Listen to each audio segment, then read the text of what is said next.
Thompson appreciated LeBron's gesture, but he chose the Dallas Mavericks, ending a spectacular 13-year career with the Golden State Warriors. 4 NBA championships, 6 NBA finals, 5 All-Star appearances, and 1 three-point shooting title during All-Star Weekend in 2016. The 34-year-old Thompson, son of Lakers radio analyst Michael Thompson, would have looked good in a Lakers uniform. Thompson signed a 3-year deal with Dallas worth $50 million. Apparently, Thompson thought his chances of competing for an NBA title are better with Dallas. At age 27, Simone Biles will be the oldest member of the U.S. Olympic women's gymnastics team. Biles qualified for her 3rd Olympics. She has a combined 7 medals in the first 2. 4 of the medals are gold. No debates, no speculation, just the info you need. That's your KBLA Sports Minute. I'm Ray Richardson on KBLA Talk 1580. KBLA Talk 1580 is the fastest growing talk radio station in Southern California. Home to 50,000 watts and an audience reach of 12 million listeners. KBLA Talk 1580 is a pioneer for Black audio content, including our groundbreaking $2 million climate justice campaign and the most loyal, influential audience. According to an independent research study by the polling firm Aviterus, for the 2nd consecutive year, KBLA Talk 1580 is the most trustworthy, reliable, and credible news source for Black audiences and beyond in Southern California. Let KBLA Talk 1580 power your advertising dollars. Our omni-channel custom marketing solutions are specifically tailored to connect with your ideal target audience. We leverage audio, podcasts, streaming, digital, social media, and local activations to get your message out to the Black community. Get in touch with our advertising team today at advertising@kbla1580.com. That's advertising at kbla1580.com. KBLA 1580. We've got you Black. All's my life I has to fight. All's my life hard times like yeah, bad trips like yeah. Nazareth, I'm f***ed up, homie, you f***ed up. But if God got us, then we gon' be alright. We gon' be alright. We gon' be alright. We gon' be alright. Do you hear me? Do you feel me? We gon' be alright. We gon' be alright. Huh? We gon' be alright. We gon' be alright. Do you hear me? Do you feel me? We gon' be alright. I hope Kendrick is right. I hope we're going to be all right. But this is a grim moment. That is the word of the day. It's a grim moment in this experiment in democracy. So I hope that his sentiment, his anthem is on point, that we will, in fact, be all right. We shall see. The struggle continues and so much to fight back. But this is a grim moment in this experiment in democracy. I am pleased to be joined in this hour as promised. What a great show it's been already. Katrina Vanden Heuvel of The Nation magazine in that first hour. Gary Dorian with his book, The Last in His Trilogy, A Darkly Radiant Vision, The Black Social Gospel, in the Shadow of MLK. That was our second hour. And we stepping our game up. In our third hour, Brianna Joy Gray is with us. She's back, I should say, with her sharp political and legal insights about the politicization of the U.S. Supreme Court in light of its decision yesterday to grant Donald Trump substantial immunity. We will also talk, I hope, in this hour about democratic socialism and whether and how Black America might have a different conversation about an alternative presidential choice. As you know, Brianna was the presidential campaign press secretary for Bernie Sanders, and now hosts, of course, her own podcast called Bad Faith. So I'm delighted to have Brianna back to this program. If you did not hear, we played this early in the first hour to set up our conversation with Katrina, but it's worth replaying again a short clip of President Biden yesterday having his say in the White House about the Supreme Court decision granting Donald Trump this substantial immunity. All kind of reverberations have happened since then. In case you have not heard or just tuning in, the DA in New York, Alvin Bragg, has opted to not move forward on July 11th with the sentencing. The judge has delayed that. Donald Trump found guilty in that hush money case, 34 counts, and he was to be sentenced on July the 11th. It will not happen July the 11th. They have asked for some time to consider how this decision by the court yesterday might affect his conviction. So there are all kind of reverberations. Lloyd Doggett, Democrat out of Texas, is now the first Democrat in the House or the Senate to call for Biden to step down, the first sitting Democrat. We just announced moments ago that Joe Biden is meeting tomorrow in a video call with Democratic governors, trying to keep them in alignment with him. What you don't want is the dam to break and all these Democrats to start calling for you to step down. So there's a whole lot of stuff. Again, we have had a busy show today and a lot more to cover in this hour. I'm anxious to get Brianna Joy Gray's opinion and insights on a number of things. First, though, very quickly, some sound from the president yesterday in the White House. The presidency is the most powerful office in the world. It's an office that not only tests your judgment, perhaps even more importantly, it's an office that can test your character. Because you not only face moments when you need the courage to exercise the full power of the presidency, you also face moments where you need the wisdom to respect the limits of the power of the office of the presidency. This nation was founded on the principle that there are no kings in America. Each of us is equal before the law. No one is above the law, not even the President of the United States. With today's Supreme Court decision on presidential immunity, that fundamentally changed. For all practical purposes, today's decision almost certainly means that there are virtually no limits on what a president can do. This is a fundamentally new principle, and it's a dangerous precedent, because the power of the office will no longer be constrained by the law, even including the Supreme Court of the United States. The only limits will be self-imposed by the president alone. This decision today... Speaking of the Supreme Court, here is some of the dissent of Justice Sonia Sotomayor. You heard the president, some of his remarks. And I want to just read a bit of what Sonia Sotomayor had to say in case you missed this part. And then I will yield for the rest of the hour to our guest, Brianna Joy Gray, to opine as she will. I quote now from a piece of the dissent of Sonia Sotomayor. Let the president violate the law. Let him exploit the trappings of his office for personal gain. Let him use his official power for evil ends, because if he knew that he may one day face liability for breaking the law, he might not be as bold and fearless as we would like him to be. That is the majority's message today. Even if these nightmare scenarios never play out, and I pray they never do, the damage has been done. The relationship between the president and the people he serves has shifted irrevocably. In every use of official power, the president is now a king above the law. Orders the Navy SEALs Team 6 to assassinate a political rival, immune. Organizes a military coup to hold on to power, immune. Takes a bribe in exchange for a pardon, immune. Immune, immune, immune. With fear for our democracy, I dissent. Those are the words of Sonia Sotomayor. When we come forward, we'll hear the words of Brianna Joy Gray on Tavis Smiley. You're listening to Tavis Smiley. Tavis Smiley. Ranked number 45 on the Heavy 100 list of the 100 most important radio talk show hosts in America. Make a move into a home of your own. With City National Bank's Ladder Up Home Loan Grant, you could receive up to $20,000 that you never need to pay back. Use it toward your down payment, save on closing costs, or to buy down your mortgage rate. Find out more at cnb.com/ladderuphome. City National, here for every stage of the journey. Property must be in a qualifying market in California, New York, or New Jersey. Additional terms and conditions apply. Not all applicants will qualify. Terms are subject to change without notice. City National Bank is an equal housing lender. Member FDIC. NMLS number 536994.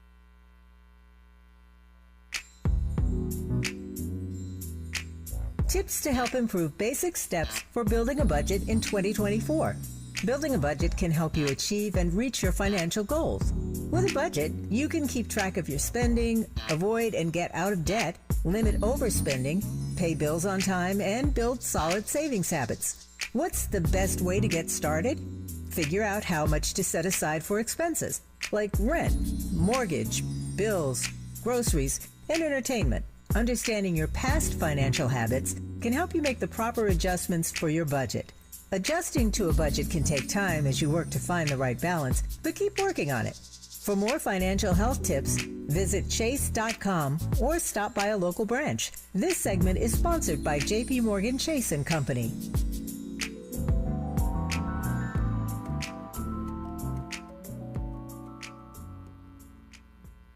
When you get nachos, tacos, empanadas, spicy queso with jalapenos, Pepto-Bismol's there.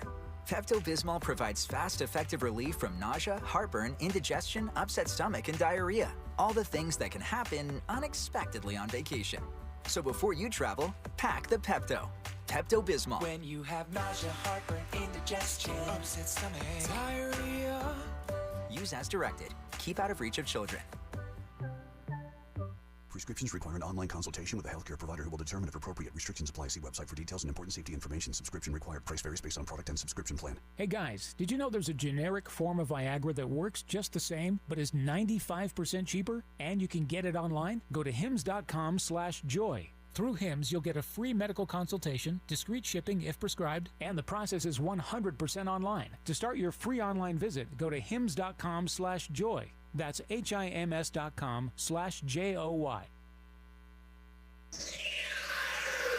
Sounds different, huh? This is Tavis Smiley.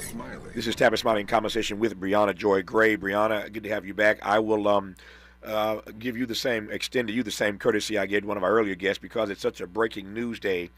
There's so many things on the docket today. I feel like Alex Trebek on Jeopardy with a big board behind me of all these things to choose from. So I won't even ask a question. I'll let you choose what you want to start with. So choose, Brianna Joy Gray, and go for it. Well, I appreciate that, and I appreciate the invitation to come talk today, as always.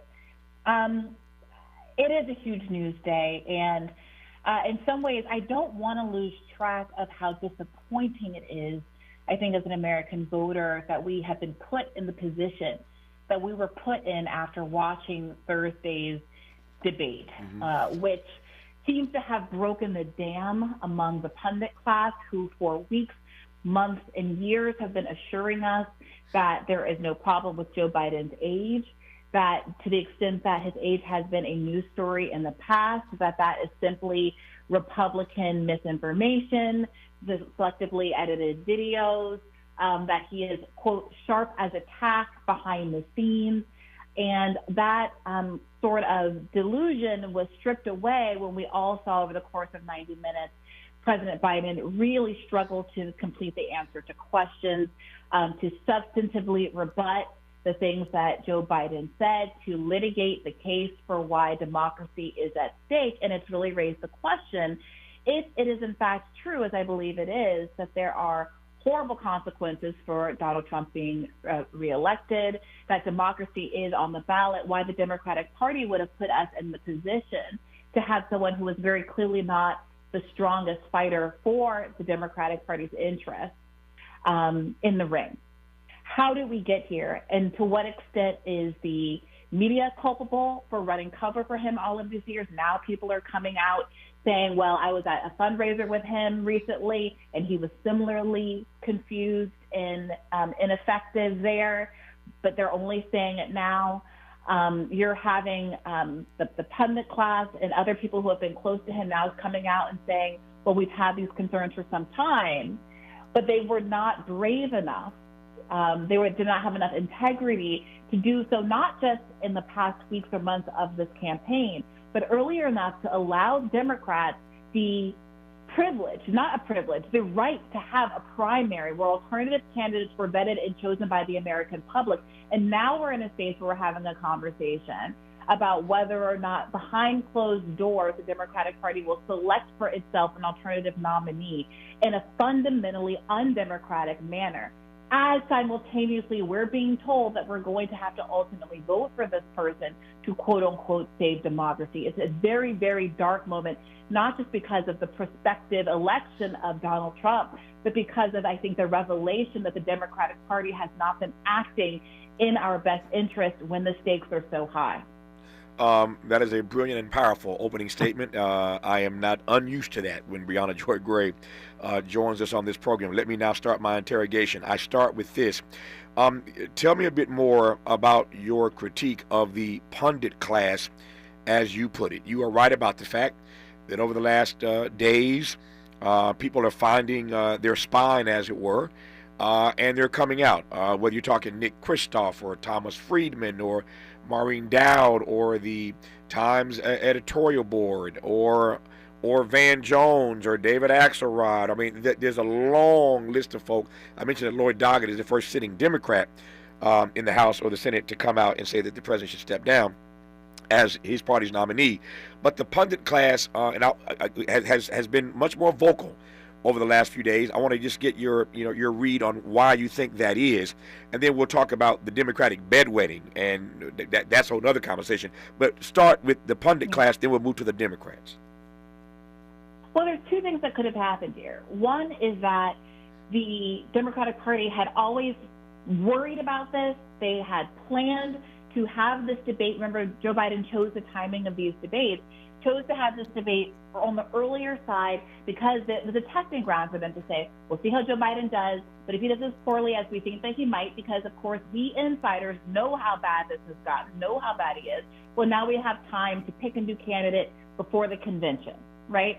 So that's one option. The other option is that this was not kind of as planned and controlled as this, but that the performance was just so bad that it got to the point that to save face, to retain any credibility as pundits, they had to tell the truth. I'm inclined to believe that there was, frankly, some permission structure because the uniformity of the response immediately after the debate, where there was very little in the way of an attempt to spin this as anything other than it was, suggests to me that there was some kind of green light that was given that now it's okay to tell the truth about what we've all seen happening to Joe Biden. And I would remind you, I mean, I'm someone in a somewhat unique position here who did work for the Bernie campaign as the National Press Secretary back in 2020.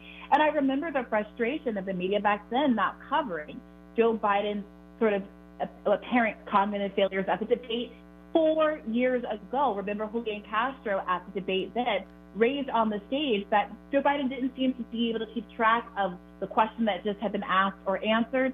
He was basically excommunicated from his place as a rising star in the Democratic Party for making that observation. Cory Booker similarly, and the spin room afterward, very politely and graciously, not in a mean-spirited way, simply raised whether or not Joe Biden's unprecedented age and cognitive fitness were a concern, and he too, a rising star in the Democratic Party, was basically never heard from again. I remember back then there was a town hall with Joe Biden where he started bleeding from the eye in the middle of the town hall, and we got a slate of articles explaining how, yeah, that just happens sometimes. Don't worry about it. Look the other way. And of course, most recently, we've seen Joe Biden seeming to walk off the stage, turn the wrong direction, stare off into the space at the G7 conference and the World War II commemoration recently in Europe. And we were told that to talk about that was literally to embrace right-wing media misinformation. So now we're expected to, I guess, forgive and forget now that these people have come out with their slate of op-eds saying the obvious. But for years, many of us, including those on the left who have been trying to ring alarm bells about this, were told we were acting in bad faith, that we just secretly wanted Donald Trump to win. Now we're in a position where it's very likely that Donald Trump will, in fact, win because those kinds of warnings were not heeded and, in fact, were sort of blacklisted out of the media altogether. I said on this program yesterday that it was stunning for me, and I do mean stunning, to watch the Democrats turn against Biden. I think I said yesterday, sooner than right now and quicker than at once. Sooner than right now and quicker than at once. That's how fast this happened. I said yesterday, I was flipping channels as I always do, but I was on CNN. But I decided that I was going to go to CNN or MSNBC because I wanted to see specifically how the Democrats. I didn't want to go to Fox. I want to go to MSNBC or CNN because I wanted to see in real time, the minute that the post-mortem began, how these Democrats were going to respond. I wanted to see what Axelrod was going to say. I wanted to see what Van was going to say, et cetera, those on the desk. I wanted to go to MSNBC to see what Claire McCaskill and Rachel Maddow and all those persons were going to say. And I said it on CNN, and I was just stunned at how fast they flipped out. Van was almost in tears because Van always cries, but Van was almost in tears talking about this. And at one point, I literally looked at my TV to make sure I was watching CNN and not Fox News because they flipped out so quickly. The bedwetting began so immediately. How did you read that part? This might be too cynical, and I completely accept that people read it that way. But it did feel to me like they had been given the green light to criticize. Now, I don't think it was inauthentic.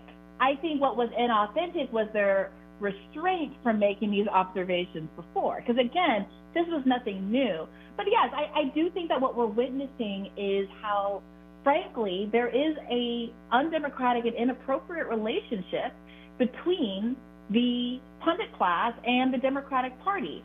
As much as we critique, and rightly so, I think, the relationship between the Republican Party and Fox News as its mouthpiece, we're seeing something very similar exist on our side of the aisle, and it exists to our detriment. And I would also point out one really important point to note here is that we were denied a primary. Now, Donald Trump, for self-interested reasons, did not participate in the Republican primary, but he is constructively an incumbent as well.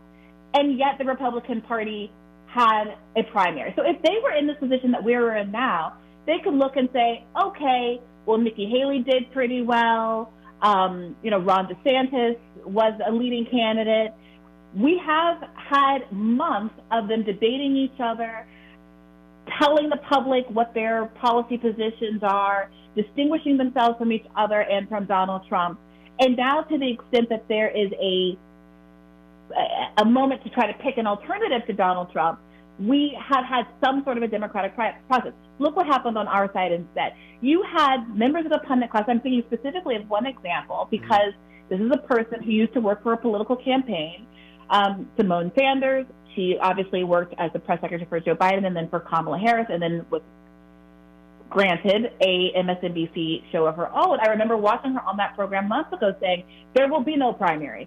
We will have no primary, right? There are so many former spokespeople who are now pundits on the news, and you have to beg the question, are they able to articulate what the news is in the interest of the Democratic American voter, or are they telling us what the Democratic establishment that once employed them want them to tell us?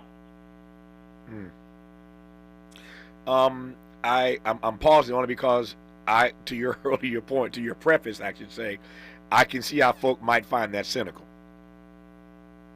I understand which you acknowledge, but you are acknowledging. I understand that, and I do acknowledge it, but I'm searching desperately for an explanation of why the light switch seems to turn on and off so suddenly, as you pointed out, and why it was that there was such an unwillingness to accept the obvious. That someone, this is not out of ageism, right? I worked for Bernie Sanders, who's older than Joe Biden by a little bit. Yeah. But I think this is substantively about a critique of obvious evidence of cognitive vulnerabilities that are unique to Joe Biden and that have only gotten worse over the years, but there's been absolutely no willingness to engage with him in the liberal-leaning left, media. Yeah. The left media that I'm a part of certainly has, but the Democratic Party kind of sort of media has chosen to put us in this position by denying reality to the absolute last minute. And have you seen the polls? Yeah, I've seen them. Have you seen the polls even prior, frankly, to Thursday's debate, right? Yeah. Biden losing in all of the 16 states. Right? And part of that, the elephant in the room that we haven't even gotten to discuss is the question of Gaza. That has been driving significant dissatisfaction among young voters, among black and brown voters.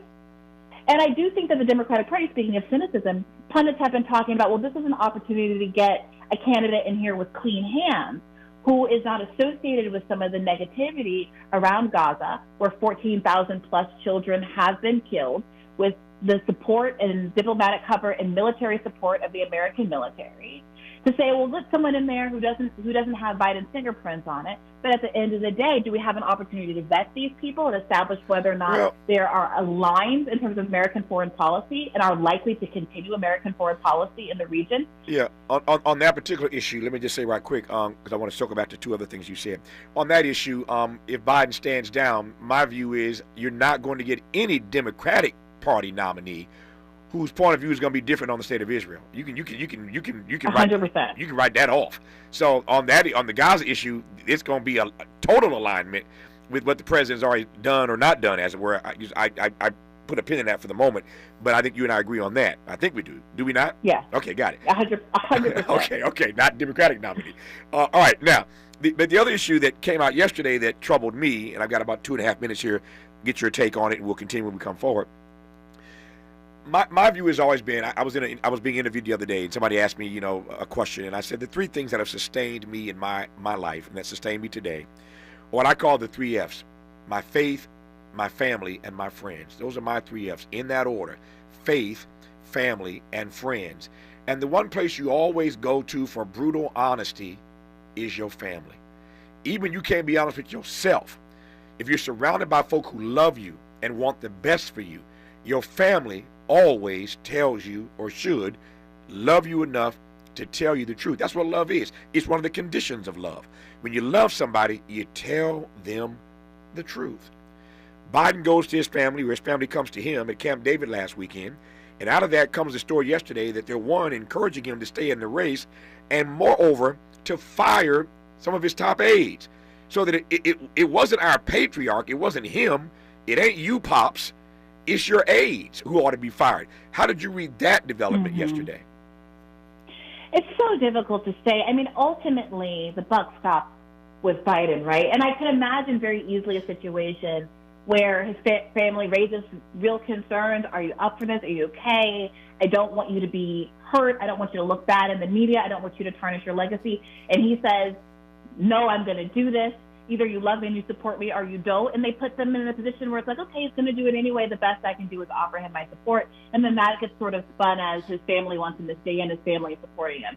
Or it could be, I mean, it's very difficult for me to imagine that Biden is sitting there saying, well, I'm really on the fence and I think I might drop out. And Jill, who frankly seemed to be a sort of a reluctant spouse back in 2019, is like, no, Joe, I'm not going to love you anymore unless you run for president. I mean, that is a little hard for me to believe, and I think ultimately blaming the family, whether or not it's true that they had some influence here, it comes down to what Joe Biden, the president of the United States of America, wants to do and whether or not he's willing to look out for the best interests of the country. Her name is Brianna Joy Gray. She's the host of the podcast Bad Faith. She was Bernie's national press secretary in 2020. But clearly with a mind of her own, with opinions of her own, and I'm always pleased to probe them on this program. More with Brianna Joy Gray when we come forward on Tavis Smiley.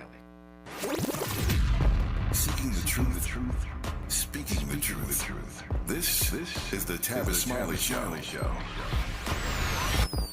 Paid for by government.com. Did you know? The United States Mint has issued a new Morgan silver dollar coin in proof condition for the first time. Not only that, they are also minted in 99.9% pure silver for the first time ever in history. Coin experts are calling this an amazing opportunity for anyone that knows the enduring popularity of Morgans. But you must hurry. Only 400,000 of these legal tender silver dollars were issued. These first ever Morgan silver dollars are brand new with stunning mirror-like finish, minted by the iconic San Francisco Mint. Call now and you're guaranteed a new first ever 99.9% pure silver proof Morgan dollar. To learn more, call 1-800-973-9717. If you order now, you will receive a free coin collector bonus pack, a $25 value, free with every order. Call 1-800-973-9717 now to secure your new Morgan silver dollars before they are gone. That's 1-800-973-9717. I'm Mike Moore. Here's the latest from the Black Information Network. First Lady Jill Biden isn't giving up on her husband's run for the White House after his shaky debate. She told Vogue magazine they will not let those 90 minutes define the 4 years he's been president. She said Biden will always do what's best for the country. He stumbled repeatedly during the debate against Donald Trump, leaving many of the president's allies concerned about his odds of winning in November. The Young Slime Life gang trial is on hold, at least for the time being, in Fulton County, Georgia. Attorneys for several defendants are challenging whether Superior Court Chief Judge Ural Glanville needs to recuse himself because of an alleged meeting he held with prosecutors and a state witness. Judge Glanville, who is African American, says he did nothing wrong. And that's the latest on Mike Moore from your 24/7 news source, the Black Information Network and BINnews.com. With Staples Hot Deals, you'll find super low prices on hundreds of items for back to school. Right now, 24-pack Crayola crayons and comp books are just 50 cents each at Staples. Plus, save even more with the Easy Rewards program. In-store only offer NC 24, limit 20. Save big on back to school at Staples. This is the KBLA Sports Minute with Ray Richardson.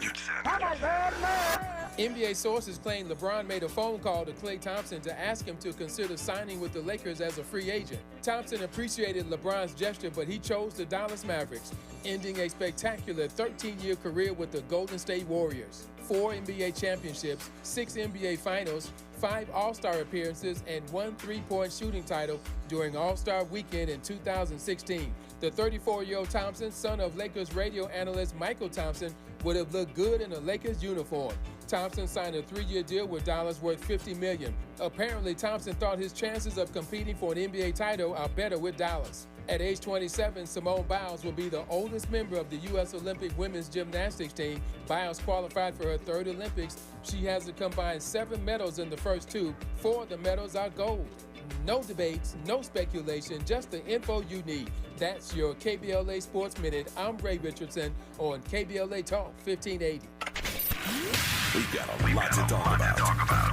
Hi, I'm Ray Richardson, your sports connection here at KBLA Talk 1580. Join me and my co-host Neil Scarborough every Saturday night at 7 for Out of Bounds, the show that brings some flavor to the world of sports for 60 minutes. We take you beyond the scores and press conferences. We give you our point of view, the way black folks see what's going down. You can join the conversation and give us your analysis at 1-800-920-1580. Out of Bounds every Saturday night at 7 on KBLA Talk 1580. We've got a lot to talk about. Unapologetically progressive. KBLA Talk 1580. We've got your black. You like your style, though.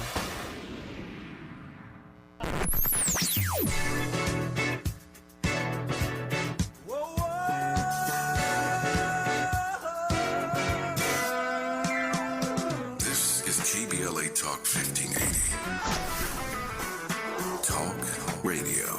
That's music to your ears.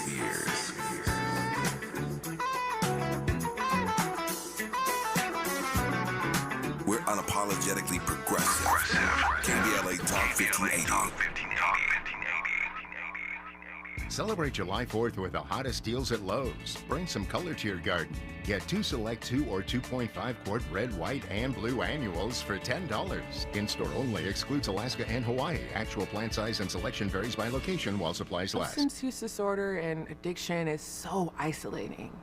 And so, as a black woman in recovery, hope must be loud.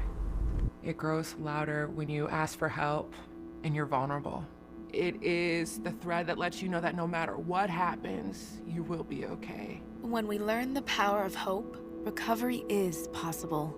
Find out how at startwithhope.com. Brought to you by the National Council for Mental Wellbeing, Shatterproof, and the Ad Council. Hey guys, do you want male performance in the bedroom and do you want it now? Get it in 47 seconds or less. For the first time, you can have instant male enhancement. Introducing Knox 47, the topical male enhancement that works in 47 seconds or less. Satisfaction guaranteed. Finally, after years of scientific research, our proprietary formula will allow you to perform in the bedroom like never before. Just imagine that little blue pill on steroids. No reason to settle and wait when you can get instant performance now. Forget about pills and potions that make you wait hours or up to 30 days to work. That's yesterday's news. Knox 47 is brand new. The hottest thing for men. And you don't need a prescription. Call now and get your free supply for a limited time. To find out how to get Knox 47 for free, call now. 800-617-1621. That's 800-617-1621.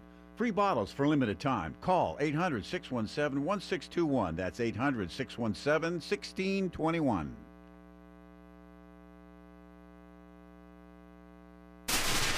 Ready to re-examine your assumptions and expand your inventory of ideas? More of Tavis Smiley coming your way right now. More Brianna Joy Gray coming your way right now. Host of the Bad Faith podcast, former Bernie National Press Secretary in 2020. Brianna asked earlier in this conversation, not at all rhetorically, Tavis, have you seen the polls? And there was a very pregnant pause. I said, yes, I've seen the polls. And speaking of polls, there's a poll out today, a CNN poll. Reading now from the post on their website. CNN poll. Most voters think Democrats have a better chance of keeping the White House if Biden is not the nominee. Let me read the first two paragraphs. Three quarters of U.S. voters say the Democratic Party would have a better shot at holding the presidency in 2024 with someone other than President Joe Biden at the top of the ticket, according to a new CNN poll conducted by SSRS.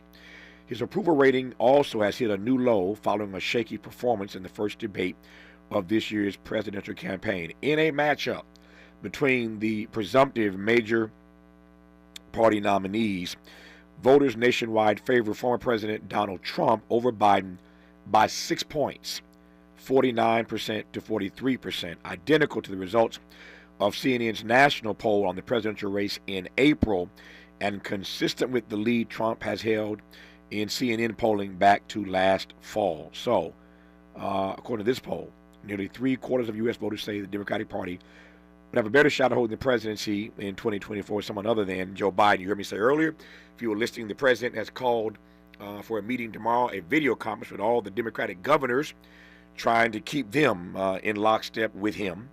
And you heard me say earlier, if you were listening, that Lloyd Doggett out of Texas is the first Democrat in the House or Senate to say the president ought to stand down. Here's my question, Brianna Joy Gray. You have been at this a long time. I've been at it a little bit longer. I'm older a little bit, so I think I've been at it a little bit longer. But we both have been at this long enough to have seen this pattern. And here's the pattern. No, I'm not going. No, I'm not going. No, I'm not going. In case you didn't hear me, no, I'm not going. And then they go. We've seen this. I've seen it more times than I can count. No, I ain't going. No, I ain't going. No, I ain't going. He's gone. Mm-hmm. So what are the chances you think that narrative, no, I ain't going, no, I ain't going, no, I ain't going, I'm standing down. What are the chances that narrative actually happens in this instance, or does Joe Biden ride this out? Never mind. Look, I'm not a betting woman. I break down if I lose $20 at a casino.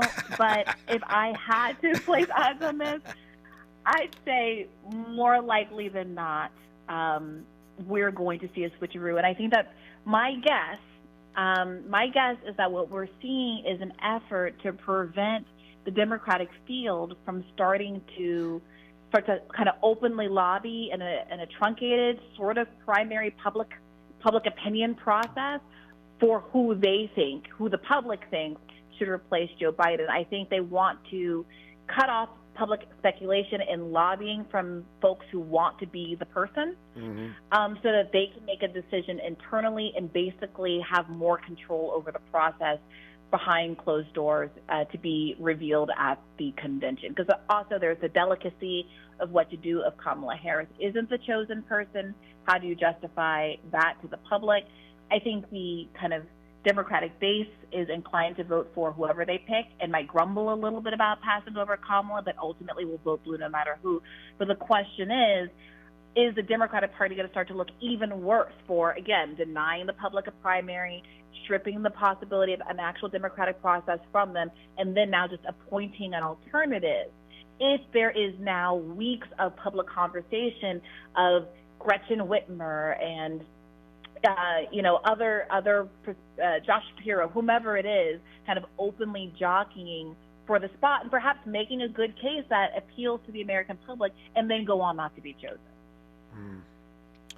So you have been at the top of a major campaign, Bernie's, back in 2020. What's your sense? What you just laid out now is what you think they're attempting to do. Let me ask you now, point blank, what they should do. what they should do, not what they're attempting to do. If Joe Biden decides to step aside, because this is the penultimate question for me. Everybody says he ought to stand down. And then the question becomes, what's next? Or as Dr. King would say, where do we go from here? And that's where people start, talking out of both sides of their mouth, where you get humming. Everybody's saying he ought to stand down, but okay, Negro, he can stand down. But what's next? What's next? Who are you going to put in his slot? And what is the process for how this works out? So Breonna Joy Gray says he ought to stand down. So I asked you, Breonna, then what? What next? Yeah, I hate to be this person, but I have to bring up, speaking of those polls, that back in 2016, polls showed Bernie Sanders about 10 points up on Donald Trump. Hillary Clinton was struggling to get out of the margin of error in terms of polls above Donald Trump. And at that time, the party again picked, right? The party said Hillary Clinton is the nominee. There was a media blackout for Bernie Sanders. There were all these aspersions cast about his age, which is pretty ironic now that we're in this Joe Biden scenario. And they chose a loser, right? The same thing happened when we didn't have a primary this time around. So the best case scenario, what I would like to have happened, is for the Democratic Party not to have put its finger on the scale in any of those instances and chose party over the people, and put us in a situation where we now have these disaster Supreme Court outcomes. Roe was overturned, and now we're basically confronted with a bunch of really terrible scenarios. Now, I did have John Nichols from The Nation on my podcast a couple of months back to talk through the specifics of how the behind-the-scenes machinations at the convention actually worked. Of course, the example that people keep raising is the 1968 convention. Mm-hmm. So I would point people to go and get a deeper dive on that from him and others who are historians who can speak to how it works. But the problem is that even in 1968, the party has an enormous amount of control. Biden can direct his superdelegates. There has been a primary, even if it wasn't a real primary. And he has these delegates that he gets to direct. So basically what that means is the Democratic Party and Joe Biden gets to pick his successor unless there is a real kind of defection, outright drag down, fight and pressure on the Biden administration and on the DNC to basically open it up, which would take an enormous amount of outside force and public pressure to effectuate, and I honestly don't think it's going to happen. So I think what we're going to see is the next president of the United States, or at least the next Democratic candidate for the president of the United States, is going to be chosen completely behind doors and undemocratically. Yeah, I saw your post yesterday. I laughed when I read it because you're so you're so smart and so funny. But your humor, there's always a point to it. But it cracked me up yesterday. Let me just read Brianna's post from yesterday, which I saw. Today is a wonderful day. Today, I can't get it out. Today is a wonderful day to thank everyone who back in 2016 said that Hillary was more electable than Bernie and ignored that she had historically high unfavorables. Also, everyone back in 2020 who suppressed coverage of Biden's cognitive failures and applauded when Obama put his finger on the scale of the primary. Also, everyone who for the last year supported the Democrats in blocking a primary. She basically just unpacked that for you moments ago in her commentary, but it was funny yesterday to actually see that post. Today is a wonderful day to thank all of y'all who should have known better years ago and didn't. I digress. More with Breonna Joy Gray when we come forward on Tavis Smiley. Hope, agency, dignity. This is Tavis Smiley. We asked seniors how to prevent Medicare scams. My best advice, if you get a phone call, do not talk to the person. These people are well trained. Don't talk to them. They don't know me. They're just trying to scam me. Don't be fooled. Hang up. Just hang up. Never give out your Medicare number. They're going to get your number to put in a false claim. If I get a call from someone, I don't pick up the phone. And should I pick up the phone and they ask for information, then I hang up. How do you detect Medicare fraud? Just like I check my credit card statements, I check my Medicare statements monthly. Scammers can get a hold of your number, order medical devices through your account, and you're not even going to know about it if you don't look at your statement. Check your statement every month. If you get your statement and you see something that you know you did not have done, you report it. Call your Senior Medicare Patrol. To report Medicare fraud, call the Senior Medicare Patrol at 855-613-7080.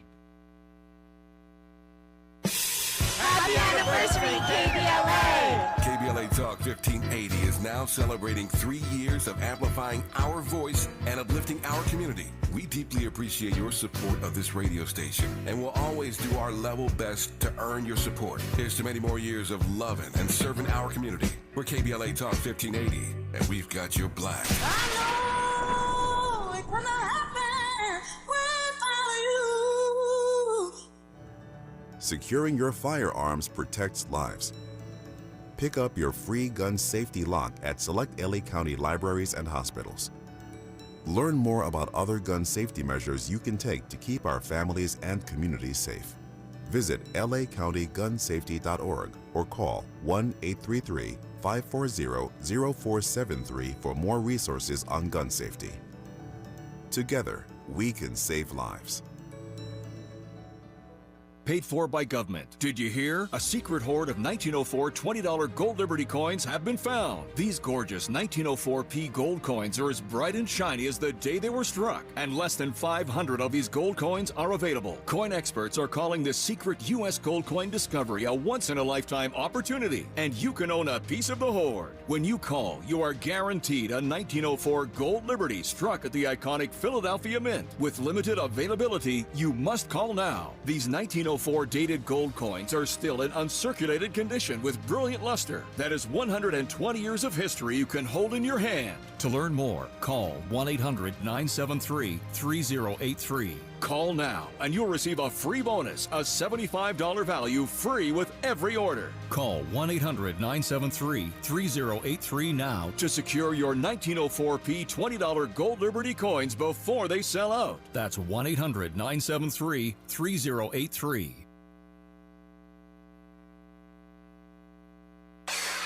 Who do you trust to get at the truth? Tavis Smiley. That's who. The conversation continues right now. Brianna, I was just reading one of your posts from yesterday. I want to read very quickly one of the many responses to your post yesterday, because I'm moving quickly on the air live here. I don't know or see how you responded to it, but I want to ask you on the air what your response would have been if you did respond. Tell me what it was. One of your followers says, Brianna, when I dug through the data, it became clear that African Americans were the deciding vote bloc that chose Hillary and Biden over Bernie. My question has always been why. Bernie never said super predators, opposed busing, or signed the crime bill. He fought every day. That response is interesting to me because there are a number of ways to read that, and the most unsavory way to read it is that black folk are being blamed for Hillary, that black folk are being blamed for Biden. Yes, we were there, no question about it, but how would you have responded, or did you respond to this person? So I didn't respond, but I did see that exchange. That person is black, and the person that responded to them pointed out that they were black, that person was black, and that I'm black. So here we are, three black people in a chain right now, and I think it is an important question to ask. One, I would say that there is a history of sort of weaponizing significant and insignificant trends in voter behavior to create a narrative that black people aren't into X, and so therefore you shouldn't be into X either. And you've seen how superficial that is with the Democratic Party, how little they actually care about, let's say, black candidates, when you look at what happened with Jabal Bowman just recently in New York, where Representative Bowman, the incumbent, was challenged by a very conservative candidate in George Latimer who resisted segregation orders, who is backed heavily by AIPAC, who became the most expensive primary in American history. Bowman was also a victim of redistricting that took black people out of his district and replaced it with affluent white people from Westchester. And he was ousted from Congress. And where was all of the, we've got to protect incumbents, we care so much about our black elected, where was all of that narrative then? Absolutely nowhere.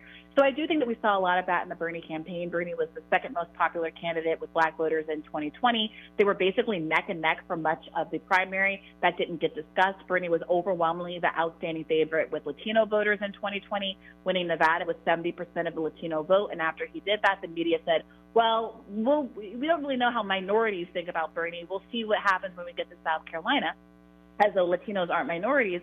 And then when we got to South Carolina, you saw very influential figures like Jim Clyburn come out and support Joe Biden. And I think it was 60%, I might have my memory might be a little bit wrong about that, but I think it was about 60% of black voters in South Carolina said they specifically voted for Biden because Jim Clyburn told them to. So I do think this is a question that has a lot to do with the Democratic Party's control over influencing black voters. Let me ask you right quick. James Clyburn, the aforementioned, has doubled down. We played a clip from him. We played a clip from him yesterday, a clip of him yesterday on this program. He had just appeared on MSNBC. We pulled the audio and played him on MSNBC, doubling down on his support for Joe Biden. Others have done the same thing so far. I'm thinking of Gavin Newsom and others who supported him. Never mind, again, the fact that the president is having a conference call with Democratic governors tomorrow. My question is, maybe you know more than I know, as I haven't seen this. Has Bernie said anything since Thursday? And I'm asking because, as we all know, Bernie, AOC, they all came out to support Joe Biden pretty early on. I wonder how Bernie's feeling after last Thursday. I've seen nothing from him saying that he is not still with Joe Biden.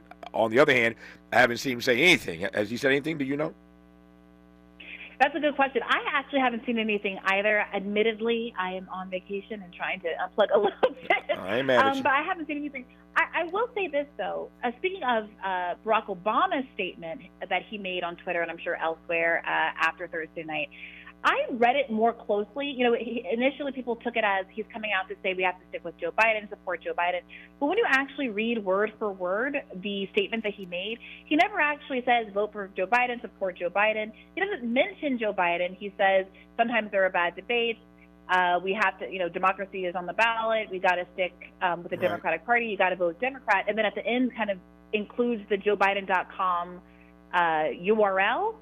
But doesn't actually say we got to stick with Joe Biden. And I do wonder if that is a signal that Joe Biden ultimately isn't going to be the nominee, but these statements are about making sure people stay within the Democratic Party. Yep, as I said, I've seen this narrative too many times in my career. I ain't going. He's gone. More Brianna Joy Gray when we come forward on Tavis Smiley. What's your quarrel with the world? You're listening to Tavis Smiley. If you're like me, 60 and retired, making ends meet, especially here at the supermarket and drugstore, is tough. I'm so blessed to have found benefitscheckup.org. It's a free and confidential website from the National Council on Aging that connected me to $1,200 a year in programs that help pay for food, medicine, utilities, and more. Maybe it can help you. benefitscheckup.org. You know where you want to go in life, and City National Bank can help. City National knows the dedication it takes to build your vision for the future into a reality, and our team is here for you. We have a wide range of options to help, from personal savings accounts to interest-bearing money market savings accounts and more, all designed to help you get where you want to go. City National, here for every stage of the journey. Learn more at cnb.com. City National Bank is a subsidiary of Royal Bank of Canada, member FDIC. KBLA Talk 1580. We've got a lot to talk about. KBLA Talk 1580, connecting you with services and solutions. Legal Aid Foundation of Los Angeles is a nonprofit law firm that protects and advances the rights of the most underserved, leveling the playing field and ensuring that everyone can have access to the justice system. Every year, LAFLA provides free, high-quality legal services to more than 100,000 people living in poverty across greater Los Angeles. Their unique combination of neighborhood offices, self-help centers at courthouses, and domestic violence clinics puts Legal Aid Foundation of Los Angeles on the front lines in vulnerable communities and at the forefront of change. LAFLA's expert team of attorneys, paralegals, and support staff works to provide direct representation, offer counsel and advice, provide referrals, and educate the community about their legal rights through workshops and seminars. With locations all over LA, you can access their services or volunteer to help no matter where you live. And if you have an urgent issue, call 213-235-0060. That's 213-235-0060. To get legal help, make a donation, or volunteer, visit LAFLA.org. LAFLA.org. This is a community call to action from KBLA Talk 1580.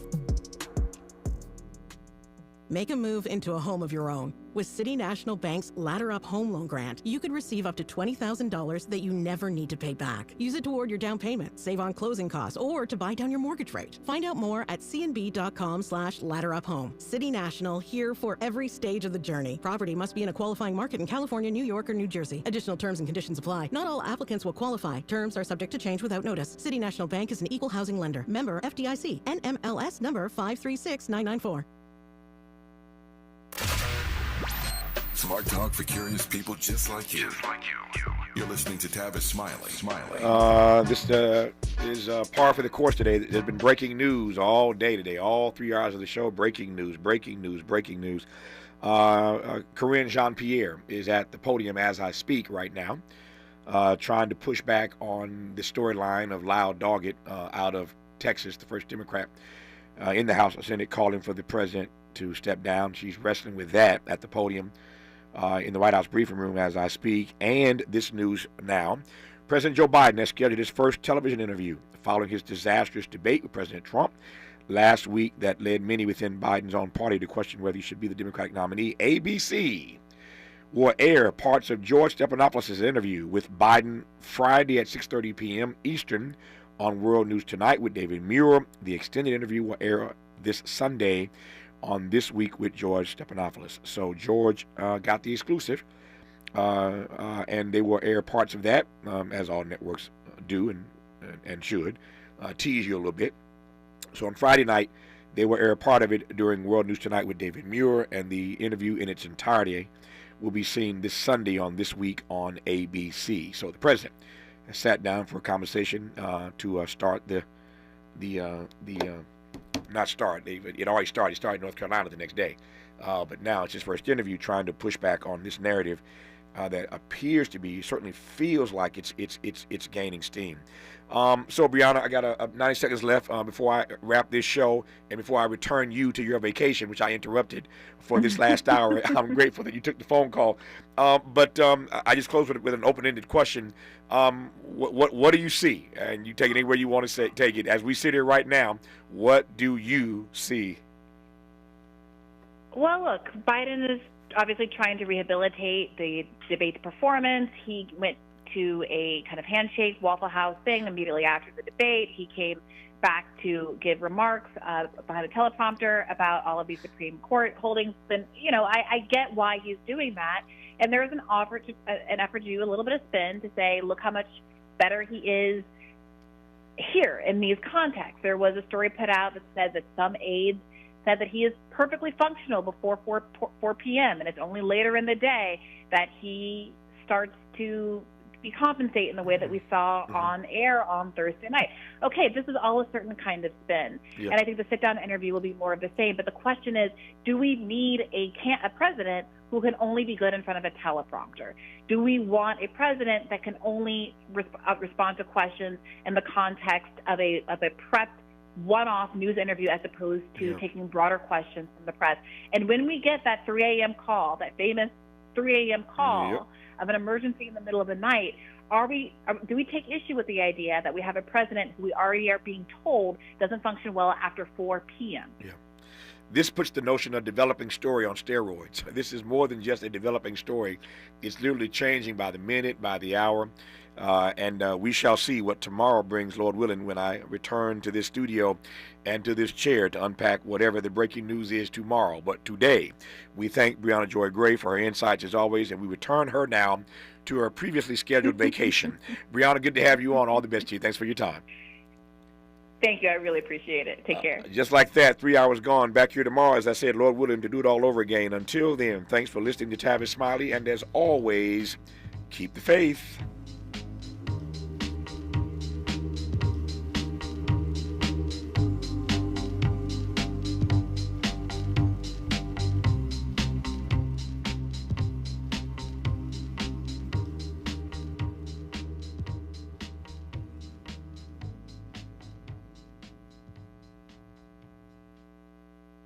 KBLA 1580 Santa Monica.